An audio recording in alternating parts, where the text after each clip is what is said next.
So if you require that a best explanation itself be explained, what this actually does is you've got to have an explanation of the explanation that you're offering, and then you would have to have an explanation of the explanation of the explanation, and then you'd have to have an explanation of the explanation of the explanation of the explanation into infinity, and you could never explain anything. So requiring that the best explanation itself be explained would actually destroy science, which I don't think the new atheists want to do because they seem rather fond of science. So that's another bad argument from the new atheists, and it just comes from the fact that they aren't actually scholars of religion. None of them are. It would help if they studied religion before writing a book about it. So that's just some examples of how the new atheists, they're doing tremendous good, believe me. I'm really happy for the new atheists as a non-believer, what they're doing for non-belief. But they aren't contributing to the intellectual arguments between theism and atheism. What about my second part of my speech? How to defeat all religious arguments in one easy step. And this brings us to, okay, so if saying God did it, if the reason that's wrong isn't because God himself is unexplained, why is it that God did it is a bad explanation? Why is it? It's not because God himself is unexplained. It's for other reasons. And this is how you defeat all religious arguments with, in one easy step. Let's think about the arguments for the existence of God. There's cosmological arguments. God is the best explanation for the origins of the universe, or why there's something rather than nothing. You've got design arguments. God is the best explanation for some complex functional thing like the bacterial flagellar motor, or the human eye, or something like that. You've got moral arguments. God is the best explanation for why some things are really right and really, really wrong. Now, the number one most famous, most important Christian philosopher of the 20th century, Alvin Plantinga, has proposed some additional arguments for the existence of God between these three common ones. One is, he says, well, maybe God is the best explanation for mathematical sets. Interesting. Maybe God is the best explanation for our experience of flavor and color. Another argument, God is the best explanation for our appreciation of Mozart. I'm serious here. He writes these in a philosophical paper. This is the #1 Christian philosopher. And maybe God is the best explanation for our experience of nostalgia. Now, at this point, you might start to see a problem. How is it that saying God did it explains any of this? How is it that God did it offers a solution to all of the difficult problems that scientists and philosophers are working on? When you're faced with a difficult problem, you can't just say, poof, magic.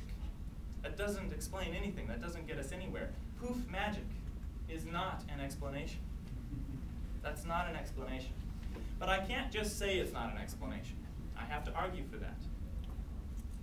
So I'm going to. So the way we go about this is when philosophers talk about explanation and what the best explanation for something is, scientists and philosophers have identified some things that tend to associate themselves with good explanations.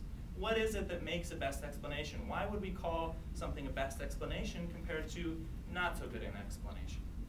And they have these, what we might call explanatory virtues, things that we look for and what we see in best explanations. The first one is testability. If an explanation is testable, that's a big help, right? In fact, it's not even clear what it would mean to say that a best explanation is the best, that an explanation is the best explanation if there's no way we could even test whether or not it's true. So that's very important. It has to, your theory has to render specific predictions that you can then go out in the world and test to see whether or not they're true. That's what we need from an explanation. Now, of course, it must not only be testable, it has to actually pass the test, right? So astrology is very testable. Those are testable hypotheses. For example, an astrologist might say that a woman's menstrual cycle is tied to the phases of the moon, which they do say that. That's a testable hypothesis. And guess what? We tested it. It's false, right? All right, so another thing that philosophers and scientists will look for in a good explanation is consistency with our background knowledge. If your new theory would require that we throw out everything that we know about the universe, about light, about gravity, about human beings, about biology, about chemistry, that's probably not the right theory, right? So consistency with background knowledge is important in a best explanation. The next one is that your explanation should be simple. And I'll give you an example. Let's say a cookie's missing from the cookie jar. Probably Timmy took the cookie, right? Now it's possible, it's logically possible, that some poltergeists teamed up with the FBI and they have a time freezing machine. And they use this time freezing machine to freeze time and walk right past you and steal the cookie and walk right past you again and unfreeze time and whoa, the cookie's gone. That's logically possible. But it's extremely unlikely because every single one of those elements in that story that I just told is by itself very unlikely.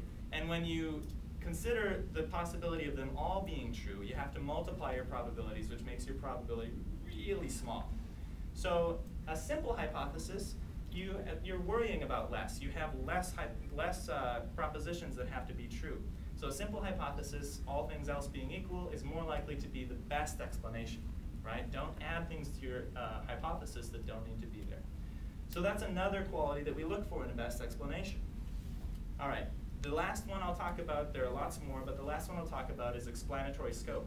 When scientists and philosophers look for a hypothesis that's going to be a best explanation, they want one with good explanatory scope.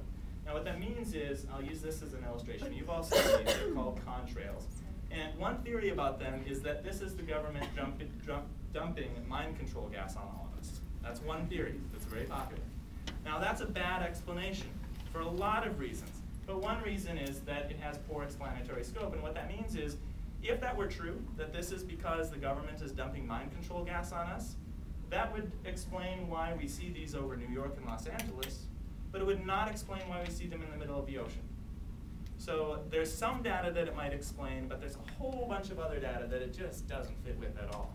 So the mind control theory of contrails has poor explanatory scope, and that's one reason why it's not the best explanation for contrails. Right, so that's just a quick survey of some of the major things that scientists and philosophers look for in a best explanation.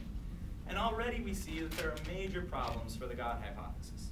For example, is the God hypothesis testable? No.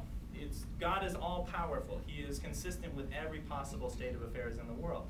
And theologians are very insistent on this, because if they started to make God more specific, and he would render specific predictions and then would be tested, it usually turns out that he fails the test. So they've been very careful to make God this mysterious thing who's all-powerful and we don't know his ways, and he could be doing just about anything and we wouldn't understand why. And so there's no specific predictions that come out of the God hypothesis. There's no way to test the God hypothesis, according to the way that theologians usually define God. So if you can't even test the hypothesis, it doesn't really make much sense to call it the best explanation. There's no way we can even test whether or not it's true. The next criterion, remember, was consistency with background knowledge. Is the God hypothesis consistent with our background knowledge about the world? Again, I would say no. He's an extreme violation of the background knowledge that we have. He's a person without a body. What does that mean? He thinks supposedly outside of time. He thinks with new thoughts without the process of time. That doesn't make any sense. It's not consistent with our knowledge about how things work. He has tremendous knowledge that he doesn't have a brain or a computer bank or anything like that.